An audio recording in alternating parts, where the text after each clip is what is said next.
பத்திரிகைக்காரங்க சார்பாக நான் ஒரே ஒரு கேள்வி கேட்குறேன் சார். இந்த படம் சக்ஸஸ் ஆச்சுன்னா தான் அது அப்படின்னு சொன்னார் என்கிட்ட. நான் கேட்டேன். எல்லாருக்கும் வணக்கம்.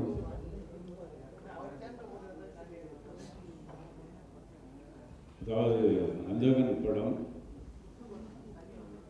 மக்கள்கிட்ட போய் எப்படி சேரணும், அதை எப்படி கொண்டு போய் சேர்க்கணுங்கிறதுல முக்கிய பங்கு வகித்த பத்திரிகை, ஊடகம், தொலைக்காட்சி அனைத்து நண்பர்களுக்கும் உறவுகளுக்கும் என்னுடைய மனமார்ந்த நன்றி. இன்றைக்கி நாங்கள்லாம் வெற்றின்னு சொல்கிறதுக்கு முக்கியமான காரணம், முதல் காரணம் நீங்கள் தான்.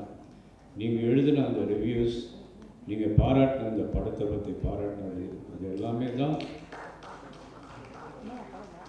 இந்த படத்தில் நடித்தவங்களுக்கும் படத்துக்கும் பெரிய அங்கீகாரம் கிடைச்சிது. இன்றைக்கி பெரிய வெற்றிக்கு காரணம், முக்கிய காரணம் நீங்கள் தான். அதில் அதாவது ஒரு படத்தை எவ்வளோ கஷ்டப்பட்டு எடுத்தாலும், அதில் எவ்வளோ பேர் என்னதான் நடிச்சிருந்தாலும் அதை கொண்டு போய் மக்கள்கிட்ட சேர்க்கறதில்ல, ரசிகர்கள்ட்ட சேர்க்கறதில்ல முக்கிய பங்கு உங்களுக்கு தான். இன்றைக்கி ரவி சார் சொன்னார், டைரக்டர் சார், பத்திரிகை உலகம் வளர்ந்துருக்குன்னு. எல்லாருக்குமே இந்த இவ்வளோ பேர் போக மாட்டாங்கிறது எனக்கு தெரியும். இது நம்ம ஃபங்க்ஷன்றதுனால தான் எல்லா பத்திரிகைக்காரனும் வரணும், எல்லா ஊடகம் வரணுங்கிறத என்னுடைய வேண்டுகோளை ஏற்றி இதை நிக்கலாக மட்டும்தான் பண்ண முடியும். நிக்கல் இவ்வளோ பேர் இங்கே அசம்பிள் பண்ணி எல்லாரையும் பேஷண்ட்டாக வர வச்சு பண்ணுறதுக்கு காரணமே அவருடைய உழைப்பு, அவருடைய ஓட்டம், அவர் ஆட்டம், அந்த செயல், அந்த சக்தி. அவருக்கு இறைவன் நீண்ட ஆயுளையும் திடகாத்திரத்தையும் கொடுக்கணும்னு கேட்டுக்கிறேன்.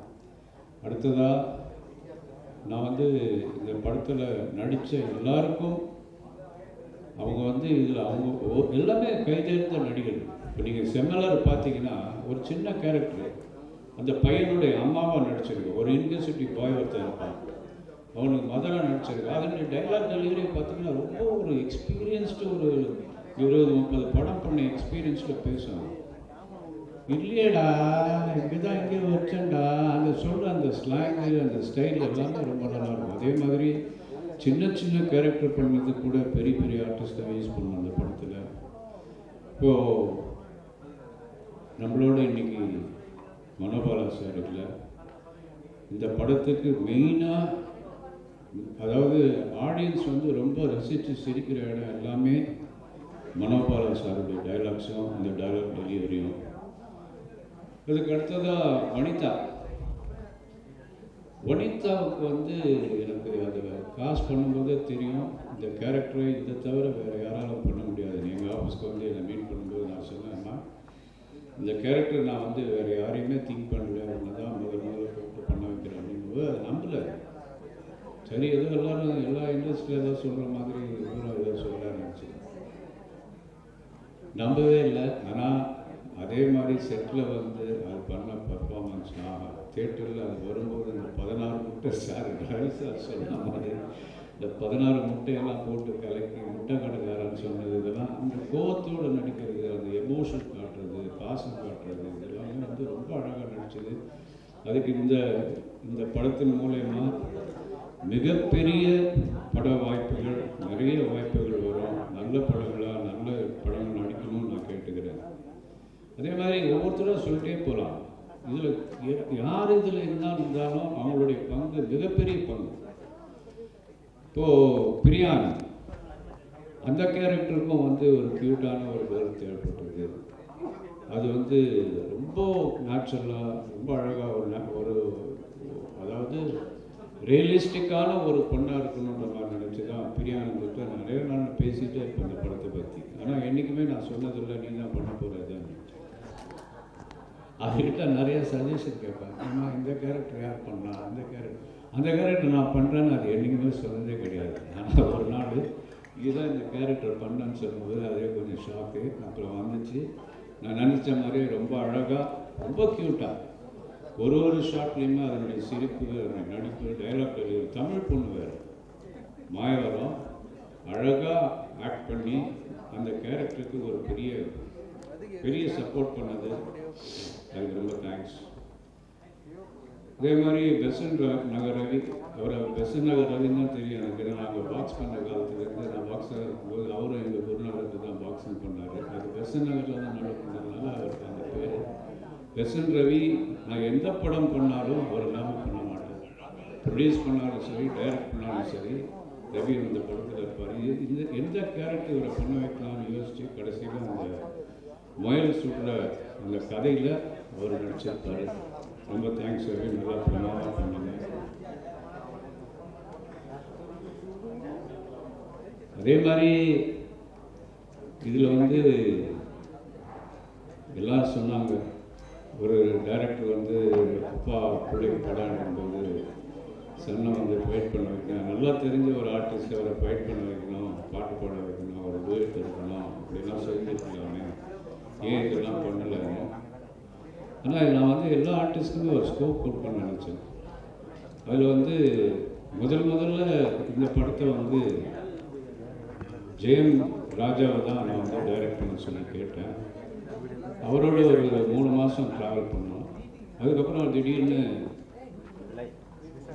அதுக்கிடையில் அந்த 3 மாதம் ட்ராவலில் அவர் கேட்டது வேற ஒரு இங்கிலீஷ் ஸ்டார் கேட்டார். அதுவும் லண்டனில் இருக்கிற பொண்ணு, குழந்தை வேறு பிறந்திருக்கு. நான் சொல்லிட்டு ஏதாவது இன்ஃப்ளூயன்ஸ் பண்ணோம்னா ஒரு டிஸ்டர்பன்ஸ் பண்ணுறாரு அப்படின்னு நினச்சிடக்கூடாதுனால நான் அந்த பொண்ணுகிட்ட பேசுவேன். அது கேட்ட சம்பளமும் கொடுக்க வைத்து விட்டோம். அதுக்கப்புறம் 3 மாதத்துக்கு அப்புறம் அவருக்கு வேறு ஒரு படம் வந்தது, சிரஞ்சீவி படம் வந்ததுனால, சார் நான் அந்த படத்தை பண்ணிட்டு தான் அதை பண்ண முடியும்னாரு. ஆனால் சார் ரொம்ப தேங்க்ஸ்ன்னு சொல்லி அதை மாற்றினேன். அப்படி தான் அந்த படம் வந்து மாறிச்சு. அதை ரொம்ப சிரமப்பட்டு பண்ணும்போது அந்த கேரக்டருக்கு யார் பண்ணுறதுன்னு யோசிக்கும் போது எனக்கு சிம்மரனை தவிர வேறு யாரும் யோசிக்கிறது. அதே மாதிரி அதனுடைய ஸ்கோப் இந்த படத்தில் ஏன் நான் பேசுறது போர் அடிக்குது அவங்களுக்கெல்லாம், ஏன் பின்னாடி ஒரு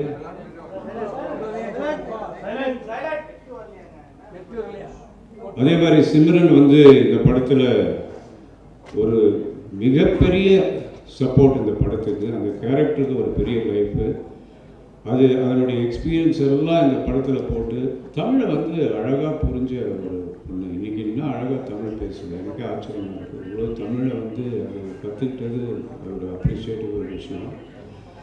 அதனுடைய பர்ஃபார்மன்ஸ் இந்த படத்தில் வந்து வேறு லெவலுக்கு கொண்டு போச்சு. அதனுடைய போர்ஷன்ஸ் எல்லாமே ரொம்ப அழகாக பண்ணிருந்துச்சு. அது ரொம்ப தேங்க்ஸ். அப்புறம் டைரக்டர் ரவிக்குமார் சார், ஒரு டைரக்டர் ஏற்கனவே பிரசாந்த் கூட தமிழ்னு ஒரு படத்தில் பண்ணியிருப்பார். அது வந்து அரி வந்து அவர்கிட்ட அசிஸ்டண்ட்டாக இருந்ததுனால அவரை ரிக்வெஸ்ட் பண்ணி நடிக்க வச்சார். அதுக்கப்புறம் நான் அந்த கேரக்டருக்கு திங்க் பண்ணப்போ பெரிய டைரக்டர் இவர் வந்து நான் கேட்டால் ஒத்துக்குவாரோ இல்லையான்னு ஒரு டவுட் இருந்தது. ஆனால் நான் கேட்ட உடனே வந்தார். அதே மாதிரி அவர் போர்ஷனெல்லாம் எக்ஸ்ட்ராடினரி பர்ஃபார்மன்ஸ், ஒரு நேச்சுரல் பர்ஃபார்மன்ஸ், ஒரு ரியலிஸ்டிக்காக அவருடைய டயலாக் டெலிவரி ஆகட்டும், அவருடைய அந்த வாக்கிங் ஸ்டைலு எல்லாமே ரொம்ப நேச்சுரலாக இருந்தது. அவருடைய இன்புட்ஸ் நிறையா இருந்தது படத்துக்கு. அவங்க கூட நடித்த ஊர்வசி சொல்லவே வேண்டாம், அவரே சொல்லுவார் அடிக்கடி, நடிப்பு ராட்சசி. அவனுடைய போர்ஷன்ஸ் எல்லாம் தியேட்டரில் ரொம்ப என்ஜாய் பண்ணுறாங்க. கூட வந்து யோகி பாபு, இப்படி பல ஆர்டிஸ்ட். சமுத்திரக்கனி அவர் வந்து நிறையா படங்கள் வந்து கேரக்டர் ஆர்டிஸ்ட், நெகட்டிவ் ரோல்ஸ் இதெல்லாம் பண்ணால் கூட இந்த படத்தில் ஒரு வித்தியாசமான ரோல் பண்ணார். அவர் எங்கேயுமே வந்து நான் இதை பண்ண மாட்டேன்னு சொல்ல, ஒரு டாய்லெட்டில் பாத்ரூமில் அவரை வந்து ஆஃப் ட்ரௌசர் போட்டு ஏற்றி உட்கார வச்சுருக்காங்க.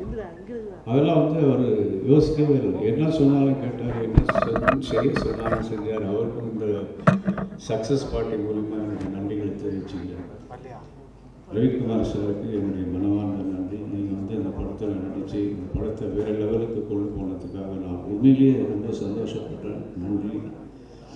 இன்னும் நிறைய ஆர்டிஸ்ட் இதில் இருக்காங்க, உங்களை ஒருத்தராக சொல்லிகிட்டே போகலாம். பிரசாந்த் என்னதான் சன்னாக இருந்தாலும் மகனாக இருந்தாலும் இந்த படத்தில் வந்து அவருக்கு எந்த படம் நடித்தாலும் டைரக்டர் என்ன சொல்கிறாரோ அதை மட்டும் தான் கேட்பார். தனக்கு ஏதாவது இப்படி பண்ணட்டுமா அப்படி பண்ணட்டுமான்னு எந்த காலத்துலையும் சொன்னதே கிடையாது, நான் கேள்விப்பட்டிருக்கேன். இதே மாதிரி இந்த படத்துலையும் நான் ஜாஸ்தி அவர்கிட்ட போய் இதை பண்ண அது பண்ணணும்னு சொல்லுது. நேச்சுரலாகவே ஒரு பியானோ வாசிக்கணும். பிகாஸ் இது பேசிக்கலி பியானோ ட்ரெயின் பாய். அந்த பியானோ வாசிக்கிறதா இருக்கட்டும், இந்த கண்ணு தெரியாத மாதிரி நடிக்கட்டும், எல்லாமே ஒரு செல்ஃப் மோட்டிவேட்டட் ஒரு ஆர்டிஸ்ட், நேச்சுரல் ஆர்டிஸ்ட். அவருடைய ரோலை ரொம்ப அழகாக பண்ணி இந்த படத்துக்கு வந்து ஃபைட் இல்லை, சாங் இல்லைன்ற குறையெல்லாம் இல்லாமல் அவருடைய நடிப்பாற்றலால் இந்த படத்தை மிகப்பெரிய சக்ஸஸ் பண்ணியிருக்காரு. மகனாக இருந்தாலும் அவருக்கும் நன்றி. இது மாதிரி சொல்லிகிட்டே போகலாம். இந்த படத்தில் ஒர்க் பண்ண ஆர்ட் டைரக்டர், நானும் ஒரு ஆர்ட் டைரக்டர் தான், அதுக்காக நான் அவரை போய் பண்ணது போகணுன்னு சொன்னதில்லை.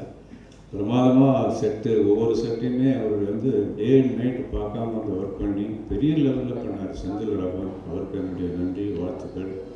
ஒயிட் மாஸ்டர் ராம்குமார், அந்த தம்பி வந்து பிரசாந்த் கூட வந்து ட்ரைனிங்லேருந்து அவருடைய ட்ரைனிங்கில் வளர்ந்து இன்றைக்கி ஸ்டண்ட் மாஸ்டர் ஆகி 35-40 படம் பண்ணியிருந்தா கூட இந்த படம் கூப்பிட்ட உடனே, ஏன்னா எனக்கு ரொம்ப நாள் மனசில் இருந்தது, இந்த மாதிரி நம்ம காம்பவுண்ட்லேயே வளர்ந்த ஒரு ஸ்டண்ட் ஆர்டிஸ்ட்டை நம்ம ஏன் யூஸ் பண்ணக்கூடாது. அப்புறம் கூப்பிட்டு வந்து அதே மாதிரி ரொம்ப பொலைட்டாக அழகாக சொன்னதெல்லாம் செஞ்சு கொடுத்துட்டு போனார்.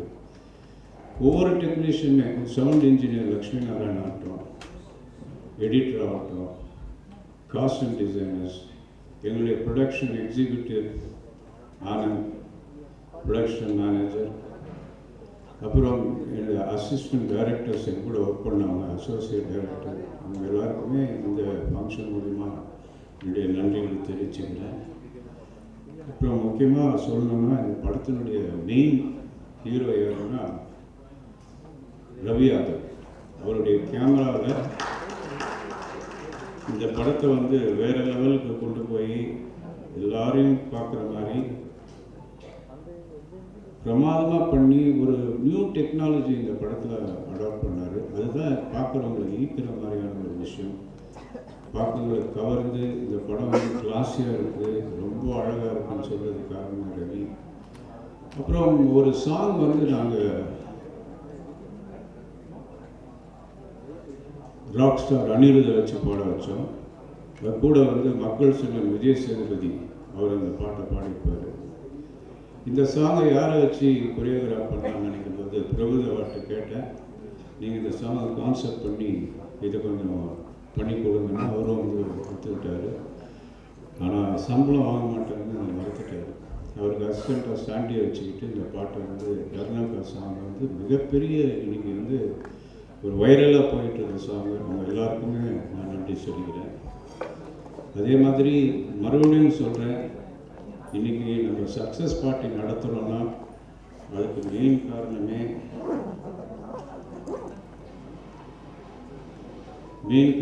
நீங்கள் தான். இப்போது இதை இன்னொரு முக்கியமான விஷயம் என்னென்னா, இன்றைக்கி கார்த்திக் முத்துராமன் வரதா இருந்தது. அவருக்கு ஒரு சின்ன ஒரு காலில் அடிப்பட்டதுனால ஒரு ஹாஸ்பிட்டலில் இருக்கார், வர முடியல. அவரும் அவங்க எல்லாருக்கும் நன்றி சொல்ல சொன்னார். அவர் மூலயமா அந்த நன்றியை தெரிவிச்சுக்கிறேன். இப்போது எல்லாருக்கும் மீண்டும் ஒரு முறை மனமார்ந்த என்னுடைய நன்றிகளை தெரிவிச்சுக்கிறேன். இன்றைக்கி இங்கே வந்ததுக்கு ரொம்ப சந்தோஷம். Thank you very much. பத்திரிகைக்காரங்க சார்பாக நான் ஒரே ஒரு கேள்வி கேட்குறேன். நான் தான் இப்போ பத்திரிக்கைக்காரன், சும்மா கான்ட்ரவர்சிக்காக. ஏன்னா நான் 3 ஃபங்க்ஷன் வந்திருக்கேன். ஃபஸ்ட்டு 2 ஃபங்க்ஷன் நான் உடனே பேசிட்டு போயிட்டேன், வேறு வேலை இருந்தது. இந்த ஃபங்க்ஷனில் ஃபுல்லாக இருக்கேன், எல்லோரும் பேசுகிற வரைக்கும் இருந்தது. எல்லாருக்கும் நன்றி சொன்னீங்க. அது ஏன் மியூசிக் டைரக்டர் சந்தோஷ் நாராயணுக்கு மட்டும் நன்றி சொன்னேன்.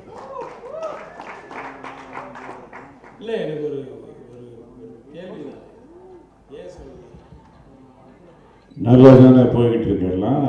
ஏன் இப்போது இல்லை, சாங்ஸ் ஹிட்டு, மியூசிக் எல்லாம் நல்லா இருந்தது. பியானோ வாசித்ததெல்லாம் லிதியன் நாதஸ்வரன் சொல்லி இந்த பியானோ ப்ராடக்ட் அந்த பையன் தான் எல்லா பியானோ பீசஸும் வாசித்தது. இந்த படத்தில் வந்து ஒரு ரெஸ்டாரண்ட்டில் ஒன்லி பியானோ இன்ஸ்ட்ருமெண்ட் தான் இருக்கும். அந்த இன்ஸ்ட்ருமெண்ட்டுக்கு ஏற்ற மாதிரி வாசிக்கும் அந்த பையனை வாசித்தோம். அப்புறம் சந்திரனே சூரியனு ஒரு பாட்டு ஆதித்ய மியூசிக் பண்ணியிருந்தாங்க. இளையராஜாவிட்ட ஒரு 3 சாங் பண்ணியிருந்தாங்க. அதெல்லாம் வந்து பெரிய சாங். சந்தோஷ் நாராயண். அதானே சார் சொன்னேன், நல்லா தானே போயிட்டு எல்லாம் சந்தோஷமா இருக்கு. Biggest screen sir. இந்த படம் சக்ஸஸ் ஆச்சுன்னா தான் அது அப்படின்னு சொன்னார் என்கிட்ட. நான் கேட்டேன் ஷூட்டிங் டேட்டில், எப்போ சார் பிரசாத்துக்கு கல்யாணம்னு.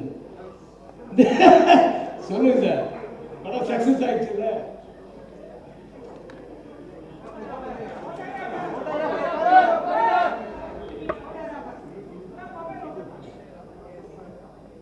எனக்கு ரொம்ப மன வருத்தமான ஒரு விஷயம் என்னன்னா, பிரசாந்துடைய திருமண வாழ்க்கை தான். அது வந்து டெய்லி அவங்க அம்மாவாக இருக்கட்டும், நானாக இருக்கட்டும், அது யோசிக்காத நேரம் இல்லை, நாள் இல்லை. இது அலைன்ஸ் சீரியஸாக தேடிட்டு தான் இருக்காங்க. ஒரு நல்ல குடும்ப பாங்கான ஒரு நல்ல ப்ளசண்ட்டான ஒரு பொண்ணை தேடிட்டு இருக்காங்க அம்மா. வெகு விரைவில் இப்போ இந்த படத்துக்கு அப்புறம் பட வேலைகள்லாம் நிறுத்திட்டு பிரசாந்த் பொண்ணு தேடி கல்யாணம் பண்ணுறது தான் என்னுடைய. சார் என்னை மறுபடியும் ரிமைண்ட் பண்ணதுக்கு ரொம்ப தேங்க்ஸ். கண்டிப்பாக பண்ணிடுறேன் சார்.